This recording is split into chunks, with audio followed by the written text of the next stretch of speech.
let it bang, bang. प्यारे बच्चों, कैसे हो आप लोग। आशा करता हूं कि आप परीक्षा की तैयारी बहुत अच्छे कर रहे होंगे। इसीलिए बच्चों आज हम कक्षा 10 के सामाजिक विज्ञान के मोस्ट वायरल मॉडल पेपर लेके आ गए हैं, जिसका पेपर 3 मार्च को होने वाला है। यदि इस वीडियो को लास्ट तक अगर देखते हैं तो आप पेपर में आराम से 95% ला देंगे। इसमें हमने जो भी बहुविकल्पी लिया है, पूरे किताब का बहुविकल्पी, जो महत्वपूर्ण बहुविकल्पी है जो हर साल आया है उसी को लिया है। इसके बाहर यहाँ से कुछ नहीं आने वाला है। यहाँ पर अगर इसको 100% अगर पढ़ लेते हो तो 100% कहता हूँ कि आप आराम से 95% उठा लोगे। तो चलिए देखते हैं कि कौन कौन से वायरल मॉडल पेपर है जो हमारे बोर्ड के परीक्षाओं के लिए बहुत ही महत्वपूर्ण होने वाला है। और शुरू करने से पहले यदि आप हमारे चैनल पर नए हैं तो चैनल को सब्सक्राइब और वीडियो को लाइक जरूर करें। चलिए स्टार्ट करते हैं कौन कौन से हमारे इंपॉर्टेंट क्वेश्चन। यहाँ पर देखिए शुरू में हमारे 20 में 20 यहाँ पर बहुविकल्पी आता है। अगर इस वीडियो को लास्ट तक देखते हैं तो ये तो आराम से कर लेंगे, साथ में साथ जो प्रश्न आएगा वो भी आप कर लेंगे। तो चलिए शुरू करते हैं, कौन कौन से इंपॉर्टेंट प्रश्न है उसको देखते हैं। तो बच्चों यहाँ पर देखिए प्रश्न नंबर 1 कह रहा है कि भारत के लिए डोमिनियन स्टेटस का ऐलान किसके द्वारा किया गया था। ठीक है बच्चों, ये बहुत बार क्वेश्चन पूछा गया है कि जो हमारा भारत के लिए डोमिनियन स्टेटस का ऐलान किसके द्वारा किया गया था। ठीक, ऑप्शन दिया है ए लॉर्ड लिटन द्वारा, ऑप्शन बी दिया है लॉर्ड इरविन द्वारा, ऑप्शन 3 दिया है लॉर्ड कर्जन द्वारा, या ऑप्शन डी लॉर्ड रियन द्वारा। बच्चों ये क्वेश्चन एकदम दिमाग में माइंड में रट के चले जाना बच्चों। इसका होगा कि जो डोमिनियन स्टेटस का ऐलान हमारे लॉर्ड इरविन द्वारा किया गया था। इरविन कहलाता है। ठीक, इरविन के द्वारा हमारा इरविन जो थे उन्हीं ने क्या किया था, डोमिनियन स्टेटस की ऐलान की थी। ठीक है बच्चों, उसी प्रकार देखिए अगला प्रश्न हमारा कह रहा है कि महानदी का प्रारंभ किस वर्ष हुआ।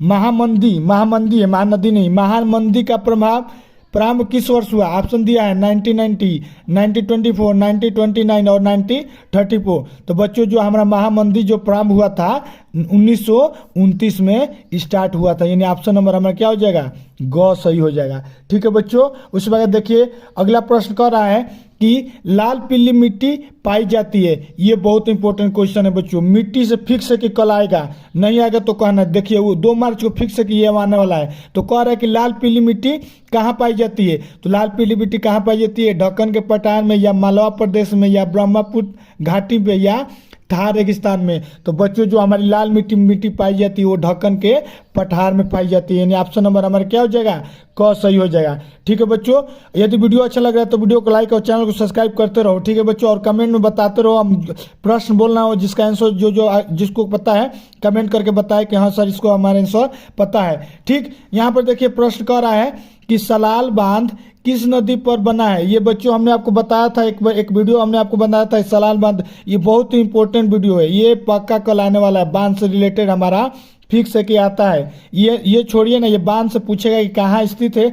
यहाँ पर मैप में भी भरने के लिए ये वाला क्वेश्चन आता है। ये हम इसको आपको बताया था, जल्दी कमेंट करके बताइए कि इसका आंसर क्या होगा। देखिए ऑप्शन दिया है महानदी, चिनाब, सतलुज और दिया है कृष्णा नदी। तो जल्दी इसको कमेंट करके बताओ। इसका हम ऑप्शन नहीं बताएंगे, आप कमेंट करके बताओ। इसको हमने बताया है, अगर इसका आंसर आपको नहीं पता है तो नेक्स्ट वीडियो में इसको पक्का हम बताएंगे। ठीक है बच्चों, यहाँ पर देखिए अगला प्रश्न कह रहा है कि निम्नलिखित में से कौन सी रबी की फसल है।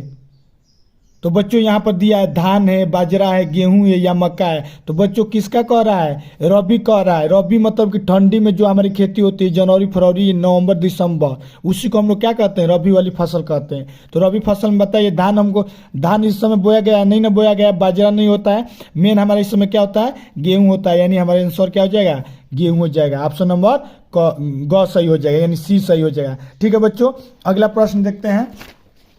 अगला प्रश्न दिया है यहाँ पर बच्चों कि अगला प्रश्न कह रहा है कि भारत में पवन ऊर्जा का विशाल केंद्र कहा जाता है। लो बच्चों ये पक्का कल आने वाला है, बहुत इंपॉर्टेंट, ये वाला प्रश्न एकदम इंपॉर्टेंट होने वाला है आपके लिए। कह रहा है कि भारत में पवन ऊर्जा का विशाल केंद्र कहाँ स्थित है। मतलब पवन ऊर्जा का मतलब कि हवा जो हमारा चलता है उससे जो ऊर्जा बनता है, विद्युत ऊर्जा बनता है, कहाँ सबसे ज़्यादा है, उत्तराखंड में, तमिलनाडु में, हिमाचल प्रदेश में, या राजस्थान में। तो बच्चों इसका सही आंसर क्या हो जाएगा, तमिलनाडु में, यानी पवन ऊर्जा का विशाल केंद्र हमारा सबसे ज़्यादा तमिलनाडु में है, यानी ऑप्शन नंबर क सही हो जाएगा। ठीक है बच्चों, उसी प्रकार देखिए अगला प्रश्न कह रहा है कि निम्नलिखित में से किस वस्तु का निर्यातक भारत नहीं है। मतलब बस निर्यातक मतलब क्या, निवेश मतलब जो नहीं करता है। तो यहाँ पर देखिए ऑप्शन दिया रहा है काफ़ी, उर्वरक, तंबाकू या चाय। तो बच्चों इसका आंसर हो जाएगा जो किस वस्तु का निर्यातक भारत नहीं है, तो यहाँ पर ऑप्शन नंबर हो जाएगा क, उर्वरक का क्या करता है, निर्यातक नहीं करता है। ठीक है बच्चों, उसी प्रकार देखिए अब अगला प्रश्न कर रहा है, क्योंकि देखिए बच्चे यहाँ पर ऑप्शन में ही देखिए ये वाला प्रश्न को ध्यान से सुनिए, ये बहुत इंपॉर्टेंट क्वेश्चन। यहाँ पर देखिए कह रहा है काफ़ी इंडिया में बहुत होता है, ये तंबाकू भी होता है, चाय होता है, उर्वरक उतना नहीं है, इसीलिए इसका उत्पादन ज़्यादा नहीं होता है, इसीलिए इसका निर्यात ज़्यादा नहीं होता है। ठीक है बच्चों, अब देखिए अगला प्रश्न, देखिए अगला प्रश्न संविधान से लिया गया है, संविधान से फिक्स है कि कल आने वाला है।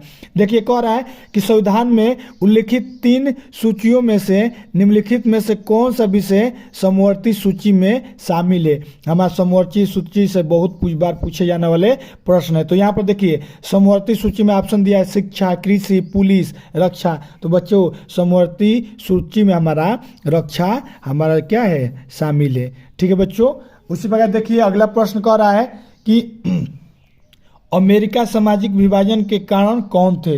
ये भी बहुत इंपॉर्टेंट क्वेश्चन है। कह रहा है कि अमीर और गरीब, आधुनिक और रूढ़िवादी, श्वेत और अश्वेत, इनमें से कोई नहीं। तो बच्चों जो अमेरिका में जो सामाजिक विभाजन हुआ था, लोगों में बंटवारा हुआ था, लोगों में वहाँ पर आंदोलन हुआ, तो उसका मेन कारण ये था कि वहाँ पर काले लोग पाए जाते हैं और सफ़ेद लोग पाए जाते हैं। जिसको काले को क्या कहते हैं, अश्वेत, एक कहते हैं श्वेत। तो वहीं पर क्या हुआ था, श्वेत और अश्वेत में क्या होता है, विभाजन हुआ था। वहाँ पर अभी भी चुनाव होता है, तो वहाँ पर श्वेत और अश्वेत, काले लोगों में भेद और गोरे लोगों में आपस में भेद होकर भेदित होता है। जिससे इंडिया में जातिवाद पे होता है, उसी प्रकार वहाँ पर श्वेत और अश्वेत पे होता है। यानी ऑप्शन नंबर हमारा ग हो जाएगा। याद रखिए अमेरिका फेमस कंट्री है यूएसए। ठीक, उसी प्रकार देखिए अगला प्रश्न कर रहा है कि नेपाल में लोकतंत्र की स्थापना हुई। ऑप्शन दिया है 2005 में, 2006 में, 2008 में, 2015 में। तो बच्चों नेपाल कब जाके लोकतांत्रिक हुआ, यहाँ पर ऑप्शन नंबर हो जाएगा 208 में हमारा जो नेपाल था लोकतांत्रिक हुआ। ये भी इंपॉर्टेंट क्वेश्चन है क्योंकि ये एकदम ताज़ा रहती है। ठीक, उसी प्रकार देखिए अगला प्रश्न दिखे है बहुत इंपॉर्टेंट। अगला प्रश्न कह रहा है कि मानवाधिकार दिवस कब मनाया जाता है। मानवाधिकार दिवस से फिक्स है कि कल का मतलब 3 मार्च को पेपर में आने वाला है। यहाँ पर देखिए ऑप्शन दिया है 10 दिसंबर को, 5 सितंबर को, 14 नवंबर को या 15 अगस्त को। तो ये तो बच्चों आपको पता ही होगा कि मानवाधिकार दिवस कब मनाया जाता है। पता है तो जल्दी से कमेंट करके बताओ। देखो बच्चों इसका जो आंसर हो जाएगा हमारा हो जाएगा 10 दिसंबर। 10 दिसंबर को मानवाधिकार दिवस मनाया जाता है। ठीक, उसी प्रकार अगला प्रश्न दिया है बच्चों, कह रहा है कि लोकतंत्र की विभिन्न चुनौतियों के विषयक सभी प्रस्ताव डैश डैश दिया कि यहाँ पे बताओ कहलाते हैं। तो ये बताओ बच्चों लोकतंत्र की विभिन्न चुनौतियों के विषयक क्या कहते हैं। जो प्रस्ताव होता है उसको क्या कहते हैं, उसको कहते हैं लोकतांत्रिक सुधार, राजनीतिक सुधार। यानी कि हमारा देखिए ऑप्शन नंबर यह क्या दिया है, लोकतांत्रिक सुधार, ये भी राजनीतिक, दोनों सुधार, ये भी ऑप्शन दिया। यानी ऑप्शन नंबर हमारा क और ख दोनों सही हो जाएगा। ठीक है बच्चों, क्योंकि हम लोकतांत्रिक सुधार और राजनीतिक सुधार दोनों जरूरत है किसी भी लोकतंत्र को सही से चलाने के लिए। ठीक है बच्चों, उसी प्रकार देखिए चलते हैं अगले प्रश्न पे।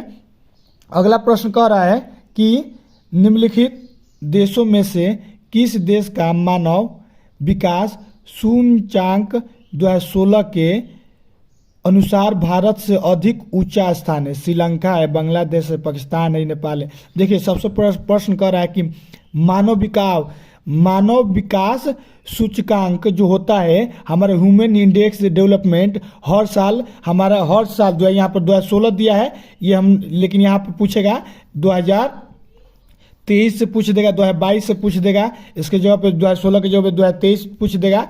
तो यहाँ पर लेकिन अभी भी कौन है, श्रीलंका। यानी ऑप्शन नंबर हमारा क्या हो जाएगा, क हो जाएगा। ह्यूमन डेवलपमेंट सूचकांक का मतलब कि सबसे सही मतलब यहाँ पर 2016 दिया है तो इसका क्या हो जाएगा, श्रीलंका हो जाएगा। ठीक है बच्चों, मतलब मानव विकास सूचकांक में सबसे अधिक ऊंचा भारत से कौन है, यानी हमारा श्रीलंका है। ठीक है बच्चों, आगे देखिए अगला प्रश्न कह रहा है कि निम्नलिखित में से किसे प्रच्छन्न रोजगार के नाम से भी जाना जाता है। कौन सा है भाई प्रच्छन्न रोजगार कौन कहलाता है? अति रोजगार, नियमित रोजगार, अनियमित रोजगार या अल्प रोजगार। तो बच्चों इसका सही आंसर हो जाएगा अल्प रोजगार, यानी हमारा ऑप्शन नंबर डी सही हो जाएगा। ठीक है बच्चों, चलिए अगले प्रश्न देखते हैं। अगला प्रश्न कह रहा है कि विश्व व्यापार संगठन की स्थापना कब हुई थी? बच्चों ये बहुत इंपॉर्टेंट क्वेश्चन होने वाला है आपके लिए, इसको एकदम माइंड में कंठस्थ करके जाइएगा। कह रहा है कि 1 जनवरी को हुई थी 1993 में, या 1 जनवरी दिया है, बस सन हमको याद कर लेना है। 1993 में हुआ था ना, या 1985 में हुआ था, या 1995 में हुआ था, या 1990 में हुआ था? तो बच्चों इसका जो संगठन हुआ था 95 में हुआ था, यानी ऑप्शन नंबर हमारा ग सही हो जाएगा। ठीक है बच्चों, उसके बाद देखिए अगला प्रश्न कह रहा है कि एगर मार्क किन वस्तुओं के लिए प्रमाणिक चिन्ह है?